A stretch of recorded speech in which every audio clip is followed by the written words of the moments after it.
കൂൺ ബിരിയാണി വെക്കാൻ പോവാണ്. നമ്മൾ കഴുകി എല്ലാം വാരി റെഡിയാക്കി വെച്ചിട്ടുണ്ട്. ഇതതിന് വേണ്ട സബോളയാണ്. ഇത്ര ഇഞ്ചി, വെളുത്തുള്ളി, പച്ചമുളക് ഇത് നമുക്കൊന്ന് അരച്ചെടുക്കണം. ഈ ഗ്ലാസ്സിന് 4 ഗ്ലാസ് ഇന്ത്യ ഗേറ്റിൻ്റെ അരിയാണ്. അരി കഴുകി വാരി വെച്ചേക്കുവാണ്. അപ്പോൾ 1 ഗ്ലാസ് അരിക്ക് 1 ഗ്ലാസ് വെള്ളമാണ് ഞാനിവിടെ ഉപയോഗിക്കുന്നത്.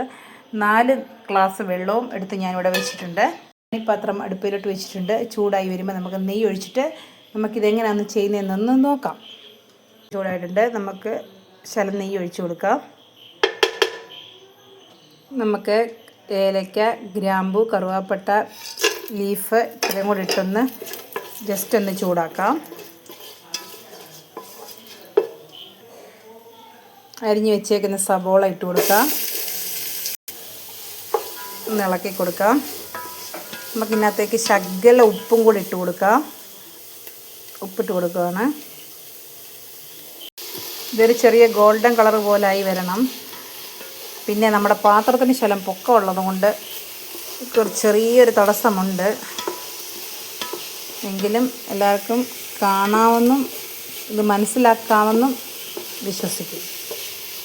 കുക്കറിൽ വെച്ചാൽ ഒറ്റ ബിസിലടിച്ചിട്ട് നിർത്തിയിടായിരുന്നു. പക്ഷേ എനിക്ക് കുക്കറിൽ വെച്ച് കഴിഞ്ഞാൽ നമുക്ക് ഇളക്കണമെങ്കിൽ ലാസ്റ്റ് പാടാണ്. അതുകൊണ്ടാണ് ഞാൻ ഈ പാത്രം തന്നെ തിരഞ്ഞെടുത്തത്. കളറൊക്കെ ഒന്ന് മാറി വന്നിട്ടുണ്ട്. ഇനി നമുക്കിതിലേക്ക് ഇഞ്ചി, പച്ചമുളക്, വെളുത്തുള്ളി ഇതുകൂടെ ഒന്ന് അരച്ച് വെച്ചേക്കുന്നത്. നന്നായിട്ട് അരച്ചിട്ടില്ല, ഒരു തരിതരി പോലെ ഇതിനെ ഒന്ന് ഇളക്കി ചേർക്കാം. ഇതിൻ്റെ പച്ചമണമെല്ലാം ഒന്ന് മാറി വന്നു കഴിയുമ്പം നമുക്കിതിനകത്തേക്ക് കുറച്ച് പൊടി ഐറ്റംസ് ചേർത്ത് കൊടുക്കാം. കാരണം നമ്മൾ ഒത്തിരി പൊടി ഐറ്റംസ് ഒന്നും ചേർക്കുന്നൊന്നുമില്ല, എല്ലാം കുറേശ്ശെ രീതിയിലേ ഉള്ളൂ. കാരണം ഇതിനൊന്ന് ചേർക്കാൻ വേണ്ടി മാത്രം എന്താ പറയുന്നൊരു കളറും. ഒത്തിരി മസാലയൊക്കെ ഒത്തിരി ആയിപ്പോയി കഴിഞ്ഞ് കഴിഞ്ഞാൽ ആ കൂണിൻ്റെ ടേസ്റ്റ് ഒന്നും കിട്ടാതെയാവും. ഒരു 1.5 സ്പൂൺ മല്ലിപ്പൊടി, 1 സ്പൂൺ ഗരം മസാല, കുറച്ച് മഞ്ഞൾപ്പൊടി, 1/2 സ്പൂൺ മുളക് പൊടി ഇത്രയും കൂടെ നമുക്ക് ചേർത്തൊന്ന് ഇളക്കാം. ഇനി ഇതിൻ്റെ പച്ചമണം ഒന്ന് മാറി വരണം. മാറി വന്നു കഴിഞ്ഞാൽ നമ്മൾ അതിനകത്തേക്കൊരു 1.5 തക്കാളി ചെറുതായിട്ടൊന്ന് അരിഞ്ഞ് വെച്ചിട്ടുണ്ട്. ഇതുകൂടി ഇട്ട് കൊടുക്കണം. തക്കാളി ഇടാൻ പോവാണ്. ഇതുകൂടെ നമുക്കൊന്ന് വഴറ്റിയെടുക്കാം. കുറച്ച് ഉപ്പും കൂടെ നമുക്കിട്ട് കൊടുക്കാം. നമുക്കിനി ഇതിലേക്ക് നമ്മൾ ഈ അരിഞ്ഞ് വെച്ചിരിക്കുന്ന കഴുകി വൃത്തിയാക്കി വെച്ചിരിക്കുന്ന കൂണ് ഇട്ട് ഒന്ന് ഇളക്കി ഒന്ന് സെറ്റാക്കാം. നമ്മളിനി എടുത്ത് വെച്ചേക്കുന്ന വെള്ളം ഇതിലേക്ക് ഒഴിച്ചു കൊടുക്കുകയാണേ.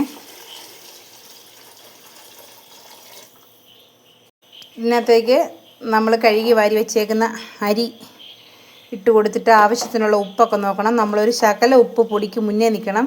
കാരണം നമ്മുടെ റൈസയിൽ വെന്ത് പിടിക്കണമെന്നുണ്ടെങ്കിൽ ഉപ്പ് ശകലം തലക്കേ നിൽക്കണം. അതുകൊണ്ട് നമുക്കിതെല്ലാം ഒന്ന് സെറ്റ് ചെയ്യാം. അരി ഇടാൻ പോവാണ്. ഉപ്പ് ഇട്ടിട്ട് ഇളക്കാം. നമ്മൾ അരിയെല്ലാം ഇട്ടിട്ടുണ്ട്, ഉപ്പ് ഇട്ടിട്ടുണ്ട്. ഇനി നമുക്കിതിനകത്തേക്ക് കുറച്ച് മല്ലിയില, പുതിനയില ഇത് അരിഞ്ഞ് വെച്ചിട്ടുണ്ട്, അതുകൂടി ഇട്ട് ഇളക്കി അടച്ച് വയ്ക്കാം. അവിടെ ഇരുന്ന് വേകട്ടെ. അന്നേരപ്പത്തേന് നമുക്ക് ലാസ്റ്റിൽ മുന്തിരിങ്ങായും അണ്ടിപ്പരിപ്പും കൂടെ വറുത്ത് ഇതിൻ്റെ മണ്ടക്കിടാം. കാരണം ചേർത്തില്ലേലും കുഴപ്പമൊന്നുമില്ല. ഞാനിവിടെ സാധാരണ മിക്കപ്പോഴും ബിരിയാണി ഇങ്ങനെ റൈസാണല്ലോ ഉണ്ടാക്കുമ്പം അതിനകത്തൊന്നും ഞാൻ ഇടത്തില്ല. ഇതിപ്പം ഇത് ഇങ്ങനെ വെക്കുന്നതുകൊണ്ട് മാത്രം ഞാൻ വറുത്തിടുന്നതാണ്.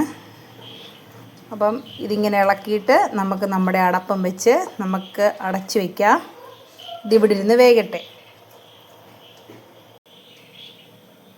നമുക്കൊന്ന് തുറന്ന് നോക്കാം. ഹായ്, അടിപൊളി മണമൊക്കെ വരുന്നുണ്ട്. നമ്മുടെ സാധനം വെന്തോന്ന് നമുക്കൊന്ന് നോക്കാം. വെന്തിട്ടുണ്ട്, വെള്ളമെല്ലാം പറ്റിയിട്ടുണ്ട്. ഒരു രക്ഷയില്ല കേട്ടോ. നല്ല അടിപൊളി ബിരിയാണിയുടെ മണം അങ്ങോട്ട് മൂക്കിലോട്ടടിച്ചിട്ട് നമ്മുടെ എന്താ പറയുന്നത് കൂണൊക്കെ നല്ല സെറ്റായിട്ടായിട്ടുണ്ട്. ചിക്കൻ ബിരിയാണി പോലെ കിടപ്പുണ്ട്. ഇതുണ്ടോ? ഇനി ഞാൻ ഇതിനകത്തോട്ട് അണ്ടിപ്പരിപ്പും മുന്തിരിങ്ങയും കൂടെ ഒന്ന് വറുത്ത് കോരി ഇതിൻ്റെ മണ്ടയ്ക്കോട്ടൊന്നിടട്ടെ.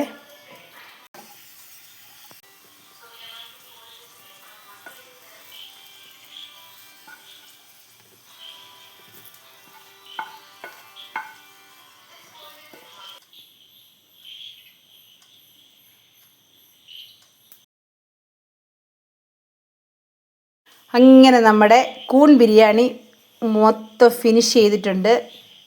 ഇനി നമുക്കിത് കഴിക്കണം. എന്നായാലും സൂപ്പർ ടേസ്റ്റാണ്. കൂൺ ഇനിയിപ്പം കൂണിൻ്റെ സീസണാണ്. കൂണൊക്കെ കിട്ടുമ്പോൾ ഇതുപോലെ ഒന്ന് ഉണ്ടാക്കി നോക്കുക. അപ്പോൾ എല്ലാവർക്കും നല്ലൊരു ദിവസം നേരുന്നു. Okay, bye bye.